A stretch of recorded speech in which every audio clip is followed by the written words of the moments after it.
మహిమ కలుగును గాక. బాగున్నారా?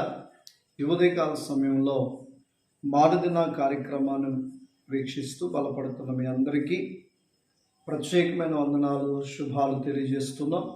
ప్రతి బిడ్డలారా, ప్రతిరోజు కనీసం కొద్ది నిమిషాలు దేవుని కొరకు కేటాయించినప్పుడు దేవుని యొక్క ఆశీర్వాదాలు కూడా మీరు పొందుకుంటారు. ఉదయం లేవగానే మీ పనిని మీరు చేసుకుంటాం వల్ల ఉపయోగం లేదు. ఏదేమైనప్పటికీ ప్రభు పాదాలు పట్టుకోవడం నేర్చుకోండి.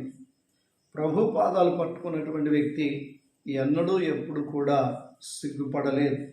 చాలామంది ఎలా ఉన్నారయ్య అంటే వాళ్ళ జీవితం యోబు గ్రంథం 3వ అధ్యాయము 25వ వచనంలో ఎలా ఉందో చూడండి. మనుషులు కూడా అలాగే ఉన్నారు.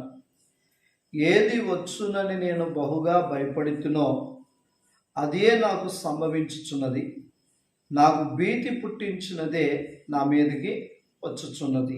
చక్కని మాట చెప్తూ ఉన్నారు. ఏది వచ్చునని నేను బహుగా భయపడుతునో, ఏది అంటే అమ్మో ఇవాళ అది జరిగిద్దనుకుంటా అని దేని విషయం అయితే నువ్వు భయపడేవో అదే నీ మీదకి వచ్చింది. అంటే దేవుడు ఏం చెప్తున్నాడంటే ఏది వచ్చిద్దనుకుని భయపడద్దు, నేనున్నాను మీకు తోడుగా అని చెప్పి దేవుడు చెప్తున్నాడు. సుమారు ఆ పక్కన వాళ్ళకి జ్వరం వచ్చింది, అక్కడికి వెళ్ళి మాట్లాడొచ్చు. వచ్చింది కాడ నుంచి నీకు ఎలా ఉందంటే అమ్మో ఆ జ్వరం నాకు వస్తుందేమో, ఆ జ్వరం నాకు వస్తుంది అంటే ఏ భీతి అయితే నీకు, ఏ భయం అయితే ఉందో ఏది వచ్చిద్దని అదే నీకు సంభవించింది. నువ్వు దేనికైతే భయపడ్డావో అదే నీ దగ్గరికి వస్తుంది. అది నన్ను ఏం చేస్తుంది అని నువ్వు ధైర్యంగా ఉండగలిగితే దేవుని కార్యాన్ని చూడగలుగుతావు. అర్థమైంది? నాకు భీతి పుట్టించినదే నా మీదకి వచ్చుచున్నది. ఒక ఎయిడ్స్ పేషెంట్ దగ్గరికి వెళ్ళావు, నీకు అదే భయం. ఒక క్షయ రోగి దగ్గరికి వెళ్ళావు, నీకు అదే భయం. అలాంటి భయం అనేది ఉండకూడదు. దేనికి భయపడుతున్నావు అదే మీదకి వస్తుందని కలవరపడుతున్నావేమో.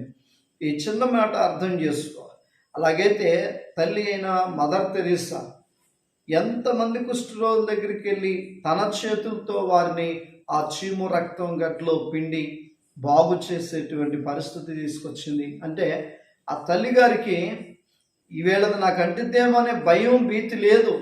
దేవుడున్నాడు, ధైర్యంగా ఉంది కనుక ఆమె అనేక మందికి సేవ చేస్తుంది. ఈరోజు నీవు కూడా ఈ అప్పు నా మీదకి వస్తుందేమో, ఈ రోగం, ఈ తెగులు అనే భయం తీసివేసే దేవుడు దీని నుంచి తప్పిస్తాడు అని ధైర్యంగా ఉంటుంది. ప్రార్థన చేసుకున్నాం. పరిశుద్ధుడా, ప్రేమ కలిగిన దేవా, ఉదయకాల సమయంలో మీరు మాకు ఇచ్చిన కృపకే వందనాలు. బిడ్డల కుటుంబాన్ని దీవించండి. పరిచర్యలో అనుదిన ప్రార్థన కార్యక్రమాన్ని వింటూ అనేకులకి షేర్ చేస్తున్న కుటుంబాలను కూడా దీవించమని, మహిమాగంత ప్రభావాలు తెచ్చుకోమని యేసు నామమున అడిగి పొందినాము తండ్రి. Amen. God bless you. Thank you all.